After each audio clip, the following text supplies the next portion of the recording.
बादलों में जादुई दो घास का घर। चांदनी और मीना दोनों ही सगी बहनें थी। वो दोनों ही बहनें अनाथ थी। उनका इस दुनिया में एक दूसरे के अलावा और कोई भी नहीं था। वे दोनों अकेली ही एक छोटे से घर में रहा करती थी। वैसे तो बहनें कुछ ज्यादा बड़ी नहीं थी, लेकिन वक्त और हालात की मार ने उसे वक्त से पहले ही काफी समझदार बना दिया था। चांदनी बड़ी और मीना छोटी थी। चांदनी बहुत समझदार थी। वो एक माँ की तरह ही अपनी छोटी बहन मीना का ख्याल रखा करती थी। वो उसे पढ़ा लिखा कर एक बड़ा अफसर बनाना चाहती थी। इसलिए वो मीना को पढ़ाने के लिए एक लहंगे की दुकान पर काम किया करती थी। वही मीना भी पढ़ने में बहुत ही अच्छी थी। वो जो कुछ भी स्कूल में पढ़ती, शाम को घर आकर अपनी दीदी को सारी चीजें बताती। दोनों ही बहन बहुत दयालु थी। वो सबकी मदद करती। एक दिन चांदनी सुबह जल्दी उठकर तैयार होकर अपने काम पर जाने लगती है। अरे ये क्या दीदी, आप इतनी जल्दी उठकर कहाँ जा रही हो? आप तो 9 बजे दुकान जाती हो ना? नहीं मीना, आज मुझे जल्दी काम पर जाना है क्योंकि दुकान में बहुत काम है। अगर लेट हो गई तो मालिक बहुत गुस्सा करेगा। तुझे तो पता है ना मेरी बहन, वो खड़ूस मालिक कितना बोलता है। खामखा ही सुबह सुबह सुना देगा मुझे। अगर ऐसी बात है तो दीदी आप किस लिए उसकी बात सुनती हो? छोड़ क्यों नहीं देती ऐसी जगह पर से काम? तुझे तो पता ही है मीना, कितनी मुश्किल से मुझे ये काम मिला है, और अगर मैंने इसे भी छोड़ दिया तो मैं तेरे स्कूल की फीस और किताबों का खर्चा कहाँ से लेकर आऊंगी? देखना दीदी, मैं आपकी मेहनत को यूँ जाया नहीं होने दूंगी। मैं एक दिन पढ़ लिख कर बहुत बड़ी अफसर बनूंगी। उसके बाद मैं आपको कहीं काम पर नहीं जाने दूंगी, बल्कि हमारे घर में भी आपके लिए नौकरानी होगी और आप ठाट से घर में बैठना और मैं कमा कर आपको खिलाऊंगी। हाँ हाँ ठीक है मेरी माँ, जैसा तुम कहो। चल अब जल्दी से तुम भी उठ जाओ, तुम्हें भी तो स्कूल जाना है ना? हाँ हाँ ठीक है दीदी, उठ जाती हूँ। उसके बाद चांदनी जल्दी जल्दी अपने और मीना के लिए नाश्ता बनाने लगती है। तभी मीना भी उठकर किचन आकर अपनी बहन का हाथ बटाने लगती है। अरे अरे, तो ये क्या कर रही है? चल तू जल्दी से जा और स्कूल जाने के लिए तैयार हो जा, और जब तक तेरे स्कूल का टाइम नहीं होता तब तक तू अपना पढ़ाई कर। ये सब मैं कर लूंगी। तेरा काम सिर्फ और सिर्फ पढ़ाई करना है, समझी? हाँ दीदी पता है, लेकिन आप कभी तो मुझे आपकी मदद करने दिया करो। अकेले आप कितना काम करती हो, और वैसे भी मैं कोई छोटी बच्ची थोड़ी ना हूँ जो मैं खाना नहीं बनाऊंगी। और रही बात पढ़ाई करने की, तो वो तो मैं करती ही हूँ। पूरे दिन तो पढ़ाई ही करती हूँ। ज्यादा दिमाग मत चला, जितना कह रही हूँ उतना कर, और जाकर पढ़ाई कर। ये छोटे मोटे काम तेरे लिए नहीं बने हैं। तुझे पढ़ लिख कर अफसर बनना है, जिसके लिए तुझे अभी से मेहनत करनी होगी। और अगर तू अफसर नहीं बनी तो तुझे जिंदगी भर मुझे ही फिर बिठा कर खिलाना पड़ेगा। ठीक है दीदी, जाती हूँ। मीना और चांदनी के बीच बहुत ही प्यार था। वो दोनों बहनें ही एक दूसरे की हिम्मत थी, और दोनों में से कोई भी एक दूसरे के बिना नहीं रह पाती थी। मीना ने तो अपने माँ बाप का कभी चेहरा भी नहीं देखा था, इसलिए वो चांदनी को भगवान की तरह मानती थी, और चांदनी भी मीना को एक माँ की तरह ही प्यार करती थी। वो कभी भी उसे अनाथ होने का एहसास नहीं होने देती थी। वो उसके हर जरूरत का अच्छे से ध्यान रखती थी। ऐसे ही एक दिन चांदनी खाना बना रही थी और अपने माता पिता को याद कर रही थी। काश माँ, आज आप हम लोगों के साथ होती तो कितना अच्छा होता। आज आप हम दोनों बहनों को अपने हाथों से खाना बनाकर खिलाती, और हम दोनों बहनें एक साथ स्कूल जाती, और जब घर आती तो फिर से आपके हाथ से बना स्वादिष्ट खाना खाने को मिलता। कितना अच्छा होता ना। लेकिन शायद भगवान जी ने हम दोनों बहनों की किस्मत में ये सुख लिखा ही नहीं है। ये सोचते सोचते चांदनी के आंखों से आंसू निकलने लगते हैं। तभी मीना चांदनी को रोते हुए देख लेती है, और वो पीछे से चांदनी को आवाज लगाते हुए कहती है, एक्सक्यूज मी मिस, क्या मैं अंदर आ सकती हूँ? मीना की आवाज सुनकर चांदनी जल्दी से अपना आंसू पोंछकर कहती है, अरे मीना, हो गई तैयार? ले, मैंने तेरे लिए नाश्ता बना दिया है और तेरा टिफिन भी पैक कर दिया है। अब जल्दी से नाश्ता कर ले। तभी मीना हंसते हुए कहती है, मुझे पता है दीदी, आपको बहुत तकलीफ होती है और आप कभी अपने चेहरे पर इन तकलीफों को दिखने नहीं देती। लेकिन आप चिंता मत करो दीदी, बहुत ही जल्दी मैं आपकी सारी परेशानियां दूर कर दूंगी। ठीक है, अब जल्दी से नाश्ता कर ले वरना देर हो जाएगी। उसके बाद दोनों बहनें नाश्ता करके अपने अपने रास्ते निकल जाती है। एक तरफ चांदनी अपने कपड़ों की दुकान पर जाती है और मीना अपने स्कूल की तरफ। चांदनी दिन रात खूब मेहनत करती है, वहीं मीना भी स्कूल में मन लगाकर पढ़ाई करती है और हमेशा अपने क्लास में प्रथम आती है। उसके स्कूल के सभी टीचर मीना को बहुत पसंद करते थे, क्योंकि मीना पढ़ाई और व्यवहार दोनों में ही बहुत अच्छी थी। स्कूल के सभी बच्चे मीना को बहुत पसंद करते थे। वहीं उस स्कूल में नाजिया नाम की एक घमंडी लड़की भी थी जो मीना से बहुत जला करती थी। वो मीना को फूटी आंख भी नहीं भाती थी। नाजिया और उसकी दोस्त मिलकर मीना को बहुत ही परेशान किया करती थी, लेकिन वो हमेशा नाजिया और उसके दोस्तों को इग्नोर कर दिया करती थी। वो हंसते हंसते उसके सभी हरकतों को नजरअंदाज कर दिया करती थी। ऐसी ही एक दिन मीना स्कूल जा रही थी, तभी नाजिया भी अपने काम से स्कूल जा रही थी। तभी रास्ते में कीचड़ था और नाजिया अपने ड्राइवर से कहती है, सुनो, तुम्हें इस तरह से कार चलानी है कि ये सारा कीचड़ उड़कर उस सड़क छाप लड़की पर गिरे। ठीक है बेबी जी। उसके बाद वो ड्राइवर इतनी तेजी से कीचड़ से कार लेकर जाता है जिससे मीना के सारे कपड़े कीचड़ से लथपथ हो जाता है। ये देखकर मीना चिल्लाते हुए कहती है, अरे ओ पागल ड्राइवर, तुझे दिखाई नहीं देता क्या? अगर गाड़ी चलाना नहीं आता फिर गाड़ी लेकर निकलते ही क्यों हो? मेरी पूरी यूनिफॉर्म खराब हो गई, अब मैं स्कूल कैसे जाऊंगी? उसके बाद नाजिया अपने कार की खिड़की खोलकर मीना को चिढ़ाते हुए वहाँ से चली जाती है। मीना मायूस होकर वापस से घर जाती है और खुद को अच्छे से साफ करने के बाद वो फिर से स्कूल जाती है, जिसकी वजह से उसे आज स्कूल आने में काफी देर हो जाती है। और जब वो क्लास में पहुँचती है तो क्लास टीचर उसे डांटते हुए कहती है, मीना, तुम तो इतनी समझदार लड़की हो, फिर तुम्हें आज स्कूल आने में इतनी देर कैसी हो गई? तुम तो बहुत समझदार लड़की हो, फिर ये गैर जिम्मेदारी वाला काम कैसे? मीना कुछ बोलती उससे पहले ही नाजिया कहती है, मैं कहती थी ना मैम कि ये मीना भी ऐसी ही है, एकदम बदतमीज और गैर जिम्मेदार। मुझे तो पहले से ही पता है, ये बस स्कूल टीचर के सामने अच्छा होने का दिखावा करती है। ये सुनकर मीना गुस्से से कहती है, तुम तो चुप ही रहो, आज तुम्हारी वजह से टीचर जी ने मुझे डांटा है।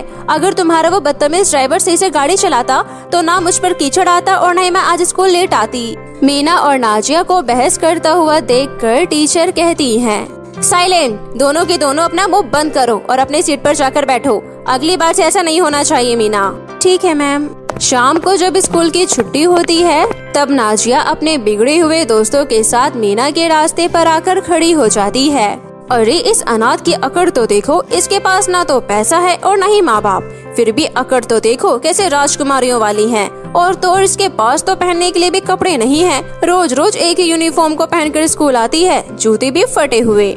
सही कहा नाजिया, वैसे भी बेचारी को ये सब दिलाएगा कौन? इसके तो माँ बाप है ही नहीं, अनाथ कहीं की। ये सुनकर मीना को बहुत बुरा लगता है और वो रोते हुए वहाँ से अपने घर की तरफ जाने लगती है। तभी उसे रास्ते में एक बूढ़ी औरत दिखाई देती है। अरे अम्मा, आप यहाँ ऐसी हालत में क्या कर रही हो? अरे बेटा, मैं तो कब से अपना गिरा हुआ सामान उठाने की कोशिश कर रही हूँ, लेकिन मेरी बूढ़ी हड्डियों में इतनी ताकत भी नहीं है जिससे मैं झुककर इसे उठा सकूं। अम्मा, क्या आप अकेली हैं? आपके साथ और कोई नहीं? नहीं बेटा, इस बेगानी दुनिया में मुझे अपना कहने वाला कोई नहीं है बेटा।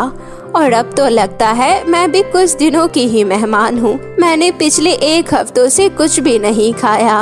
ऐसा क्यों कह रही हो अम्मा? हम है ना। अम्मा, आप मेरे साथ मेरे घर चलिए, मेरी दीदी बहुत ही अच्छी है और वो बहुत ही स्वादिष्ट खाना बनाती है, आप चलिए मेरे साथ। उसके बाद मीना उस बूढ़ी औरत को अपने साथ अपने घर ले जाती है और फिर उनके घर में जो कुछ भी होता है वो उन्हें खाने को देती है। शाम को जब चांदनी काम से घर वापस आती है तो मीना उसे उस बूढ़ी अम्मा के बारे में सब बताती है। ये सुनकर चांदनी अपनी बहन को शाबाशी देती है और कहती है, अम्मा, आप अब ठीक तो है ना? अच्छा हुआ अम्मा आप यहाँ आ गई। मैं भी काफी दिनों से सोच रही थी कि हमारे घर में भी हमारे सर पर हाथ रखने वाला कोई होता, और देखिए भगवान ने आपको भेज दिया। आप आराम करिए अम्मा, मैं जल्दी से खाना बना देती हूँ। उसके बाद सभी खाना खाते हैं। खाना खाने के बाद वो बूढ़ी औरत कहती है, बेटी, मैं एक जादूगरनी हूँ और मैं बहुत बूढ़ी हो चुकी हूँ, इसलिए अब मेरी जादुई शक्तियाँ काम नहीं करती। लेकिन तुम दोनों बहनों की ईमानदारी और सच्चाई देखकर मैं तुम दोनों को कुछ देना चाहती हूँ। बेटा, मैंने अपनी कड़ी मेहनत और जादुई शक्तियों से बादलों में जादुई घास का अनोखा लहंगा घर बनाया है और वो घर मैं तुम्हें देना चाहती हूँ, क्योंकि तुम दोनों बहनें बहुत ही नेक दिल और दयालु हो और मुझे पक्का यकीन है कि तुम उसका कभी भी गलत इस्तेमाल नहीं करोगी। उसके बाद वो जादुई बुढ़िया दोनों बहनों को जादुई कालीन पर बैठाकर बादलों में जादुई घास के लहंगा घर के पास ले जाती है और कहती है, ये 2 जादुई घास का घर है, इसलिए दोनों बहनें एक एक घर के अंदर चली जाओ। उसके बाद दोनों बहनें जादुई घास में अलग अलग घर में जाती है और उस घर के अंदर सोने चांदी का भंडार लगा हुआ था। दोनों बहनें उस घर से काफी सारा धन लेकर बाहर आती है और फिर जादुई अम्मा के साथ धरती पर आ जाती है और उन पैसों से अपना घर बनवाती है और चांदनी खुद का कपड़ों का एक बहुत बड़ा शोरूम बनवाती है और फिर सभी मिलकर उस जादुई बूढ़ी अम्मा के साथ एक साथ प्यार से रहने लगते हैं। अब उनके पास किसी भी चीज की कोई कमी नहीं थी। अब मीना भी खुद के कार से स्कूल जाती है। काली बहू का जादुई काला लहंगा। एक समय की बात है, एक गांव में साबरी नाम की एक लड़की अपने पिता सुरेश के साथ रहा करती थी। साबरी दिखने में बहुत ही ज्यादा काली थी, इसलिए बचपन से ही हर कोई उसके काले रंग की वजह से उसका बहुत मजाक उड़ाया करता था। लेकिन साबरी कभी भी किसी को कोई जवाब नहीं दिया करती थी, क्योंकि उसको उस समय उन बातों का कोई फर्क नहीं पड़ता था। लेकिन जैसे जैसे साबरी बड़ी होती गई, वैसे वैसे उसे लोगों के ताने भी समझ आने लगे और ये सब सुनकर साबरी को बहुत बुरा लगता था। ऐसे ही एक दिन साबरी अपने पिता सुरेश के साथ हॉल में बैठकर चाय पी रही होती है। उसी समय उसकी नजर अखबार पर छपे एक क्रीम पर जाती है और ये देखकर साबरी अपने पिता से कहती है, पिताजी देखिए ना, लगता है ये मार्केट में नई क्रीम आई है, शायद इससे मेरा काला रंग साफ हो जाए। साबरी बेटा, तुम कहाँ इन चक्करों में पड़ रही हो? पिताजी मैं इन चक्करों में ना पड़ूं तो क्या करूं, आप ही बताइए, मैं अपना ये काला चेहरा लेकर कहाँ जाऊं? तुम ऐसा क्यों बोल रही हो बेटी? मैं ऐसा ना बोलूं तो क्या करूं पिताजी, कोई भी लड़का मेरे काले रंग की वजह से मुझे पसंद नहीं करता, कोई भी मुझसे शादी नहीं करना चाहता। अरे बेटा, भगवान पर भरोसा रखो, सब ठीक हो जाएगा। वैसे भी दुनिया में कितने सारे काले लोग हैं, तो क्या उन लोगों की शादी नहीं होती? इसलिए अपने आप पर और भगवान पर भरोसा रखो, उन्होंने तुम्हारे लिए भी जरूर किसी न किसी को बनाया ही होगा। देखना, एक दिन वो घोड़ी चढ़कर आएगा और मेरी बेटी को अपने साथ डोली में बिठा कर ले जाएगा। पता नहीं पिताजी कब वो दिन आएगा, क्योंकि अभी तक कम से कम मुझे 10 लड़के देखने आ चुके हैं, लेकिन मेरे काले रंग की वजह से वो लोग उल्टे पैर भाग जाते हैं। उन सबको मेरे काले रंग की वजह से मेरे गुण नजर क्यों नहीं आते पिताजी, बोलिए ना। बेटा, दुनिया में हर कोई ऐसा नहीं होता, तो बस अपने आप पर भरोसा रख। इतना कहते हुए सुरेश की आंखों में भी आंसू आ जाते हैं, क्योंकि उसे पता था कि उसकी बेटी के काले रंग की वजह से कोई भी लड़का उससे शादी नहीं करना चाहता था और इन सब की वजह से सुरेश भी काफी परेशान रहा करता था। लेकिन वो फिर भी अपनी बेटी का हौसला बढ़ाया करता था। ऐसे ही एक दिन, पिताजी अब बस बहुत हो गया, अब मैं और ऐसे नहीं जी सकती। अरे बेटा, ये तुम कैसी बातें कर रही हो? ऐसे कोई बोलता है क्या? आखिर बताओ तो सही, हुआ क्या है? तुम तो मार्केट कपड़े लेने गई थी ना? हाँ पिताजी, लेकिन वहाँ पर एक आदमी से मेरी बहस हो गई। अरे हुआ क्या था, मुझे बताओ तो सही पूरी बात। पिताजी, मैं जिस दुकान में कपड़े खरीद रही थी, वहाँ पर एक लड़के ने मेरे ऊपर कॉफी गिर दी, लेकिन मुझे सॉरी बोलने की वजह वो उल्टा मेरा मजाक उड़ाने लगा। कह रहा था कि ये कॉफी भी मेरे सामने गोरी लग रही है और उसकी ये बात सुनकर वहाँ पर खड़े सभी लोग मुझ पर हंसने लगे। कोई भी मेरा साथ नहीं दे रहा था। साबरी की बात सुनकर सुरेश को समझ में आ गया था कि आज साबरी के मन को बहुत गहरी चोट लगी है, लेकिन फिर भी वो साबरी को बहुत समझाता है। लेकिन आज साबरी उसकी एक नहीं सुनती और वो रोते हुए अपने कमरे में चली जाती है और कुछ ही देर में रोते रोते उसकी आंख लग जाती है। उसी समय सपने में साबरी को अपनी माँ दिखाई देती है। माँ, आप मुझे छोड़कर क्यों चली गई और आज आप मुझसे मिलने आई हो? हाँ बेटी, आज मैं अपनी राजकुमारी से मिलने आई हूँ। कहाँ की राजकुमारी माँ? अरे क्या हुआ मेरी राजकुमारी को? मेरी बच्ची इतनी दुखी क्यों है? माँ, अच्छा ही हुआ जो आप ये दुनिया छोड़कर चली गई। सच में बहुत बुरी है ये दुनिया, यहाँ कोई किसी का नहीं है। हाँ मेरी बच्ची, मैं सब जानती हूँ और आज जो तुम्हारे साथ हुआ वो भी मुझे पता है, लेकिन तुम इस तरह हिम्मत नहीं हार सकती हो। माँ, आपकी भी तो शादी हो गई थी ना, लेकिन लगता है मेरे इस काले रंग की वजह से मेरी शादी कभी नहीं होगी। तो चिंता मत कर मेरी बच्ची, तेरे सपनों का राजकुमार भी एक दिन जरूर आएगा। वो कभी नहीं आएगा माँ, इसलिए अच्छा यही होगा कि मैं भी आपके पास आ जाऊं, या फिर मैं अपने आप को पूरी तरह से बदल दूं, जिससे कि किसी को मेरे असली रंग के बारे में पता ही ना चले। लेकिन बेटा, किसी को धोखा देना या झूठ बोलना आसान होता है, लेकिन उसके बुनियाद पर रिश्ते निभाना और रिश्ते जोड़ना बहुत ही मुश्किल काम होता है। लेकिन अगर तुम यही चाहती हो तो मेरी बात ध्यान से सुनो। तुम्हारे पिताजी के कमरे में मेरा एक बहुत ही पुराना संदूक पड़ा है, उसके अंदर तुम्हारे लिए कुछ है। साबरी की माँ के इतना कहते ही साबरी की आंख खुल जाती है, लेकिन उसके सपने में जो कुछ भी हुआ वो सब उसे अच्छे से याद था। इसलिए वो उठते ही फटाफट से अपने पिताजी के कमरे में जाती है और वहाँ पर रखा पुराना सा संदूक खोलती है। लेकिन संदूक को खोलते ही साबरी हैरान हो जाती है। अरे साबरी बेटा, कहाँ हो तुम? जल्दी से तैयार हो जाओ। वो जो तुम्हारी बुआ जी ने लड़का बताया था ना, वो कुछ ही देर में यहाँ पर आने वाले हैं, इसलिए तुम जल्दी से तैयार हो जाओ। अपने पिता की ये बात सुनकर साबरी बहुत खुश हो जाती है, क्योंकि वो इस बार उस जादुई काले लहंगे को पहनकर ही लड़के वालों के सामने जाने के बारे में सोचती है। तभी कुछ ही देर में लड़के वाले वहाँ पर आ जाते हैं। लड़का दिखने में बहुत ही ज्यादा सुंदर और गोरा था, और ये देखकर सुरेश समझ जाता है कि इस बार भी शायद लड़का साबरी को पसंद नहीं करेगा।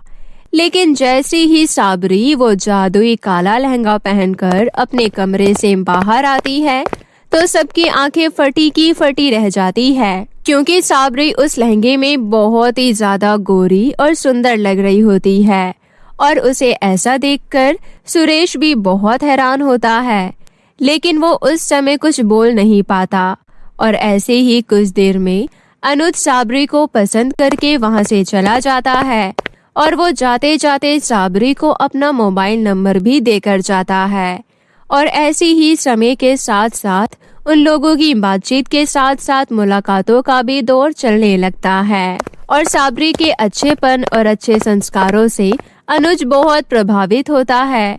और ऐसे ही समय के साथ साथ शादी का दिन भी नजदीक आ जाता है। और शादी के एक दिन पहले साबरी अपनी माँ की फोटो के आगे कहती है, माँ आप कहाँ हो? साबरी के इतना कहते ही उसकी माँ वहाँ पर आ जाती है और कहती है, क्या हुआ मेरी बच्ची? अब तो तुम खुश हो ना? कल तुम्हारी शादी है और अनुज जैसा सुंदर लड़का तुम्हारा पति बनने जा रहा है। खुश तो मैं बहुत हूँ माँ, लेकिन ये सोचकर मन बहुत घबरा रहा है कि अगर उन लोगों को मेरे असली रंग रूप के बारे में पता चल गया तो तब क्या होगा? बेटा, मैंने तो तुम्हें पहले ही समझाया था ना कि झूठ की बुनियाद पर रिश्ते नहीं जोड़े जाते हैं, क्योंकि झूठ की बुनियाद पर बने हुए रिश्ते ज्यादा दिन तक नहीं टिक पाते हैं और वो टूटकर बिखर जाते हैं। इसलिए अब सब तुम्हारे हाथों में है, तुम्हें जो सही लगता है तुम वो करो। इतना कहकर साबरी की माँ वहाँ से गायब हो जाती है। और अगले दिन बारात आने वाली थी, लेकिन चिंता की वजह से साबरी की आंखों से नींद गायब हो चुकी थी। इसलिए काफी देर तक सोचने के बाद साबरी फोन करके अनुज को मिलने के लिए बुलाती है, और वो अपने जादुई लहंगे को उतार कर अनुज से मिलने जाती है। लेकिन जब अनुज वहाँ पर पहुँचता है तो वो साबरी का असली रंग रूप देखकर हैरान हो जाता है। उसी समय साबरी अनुज को अपना सारा सच बता देती है, लेकिन अनुज बिना कुछ बोले वहाँ से चुपचाप चला जाता है। और साबरी भी रोते रोते अपने घर वापस आ जाती है। और अगले दिन साबरी के घर पर सन्नाटा छाया होता है, क्योंकि साबरी ने अपने पिता सुरेश को भी सारी बातें बता दी थी। और अब उन लोगों को पता था कि उनके घर पर अब कोई बारात नहीं आएगी। लेकिन उसी समय उनके घर के बाहर बैंड बाजे की आवाज सुनाई देती है। तभी सुरेश भागकर बाहर जाता है और देखता है कि अनुज सेहरा सजाए बैंड बाजे के साथ बारात लेकर उनके घर की तरफ आ रहा है। देखो साबरी बेटा, आखिरकार आज तुम्हारी बारात आ ही गई। अनुज शादी की शेरवानी में बहुत ही सुंदर लग रहा होता है। वहीं साबरी घर के सादे कपड़े में खड़ी होती है। उसी समय अनुज साबरी से कहता है, अरे ये क्या, अभी तक मेरी दुल्हन तैयार नहीं हुई। इतना सुनते ही साबरी की आंखों में आंसू आ जाते हैं। उसी समय अनुज फिर से कहता है, साबरी, मुझे पता है कि तुम क्या सोच रही हो, लेकिन वहाँ से घर जाने के बाद मैंने अपने दिल से एक सवाल पूछा कि क्या काला रंग होना गुनाह है, और क्या मैंने सिर्फ तुम्हारा गोरा रंग देखकर ही तुमसे प्यार किया था? नहीं, बल्कि मैंने तो तुम्हारी सादगी और अच्छे स्वभाव की वजह से तुम्हें पसंद किया था। इसलिए तुम्हें किसी भी वजह से अपने आप को बदलने की कोई जरूरत नहीं है। तुम जैसी हो मुझे वैसी ही बहुत पसंद हो। अनुज की ये बातें सुनकर वहाँ पर खड़े सभी लोगों की आंखों में आंसू और चेहरे पर चमक आ जाती है और साबरी भी अब तैयार होकर अनुज के घर बहू बनकर जाने के लिए खड़ी होती है। लेकिन इस बार ना तो उसे उस जादुई लहंगे की और न ही गोरे होने की जरूरत पड़ती है।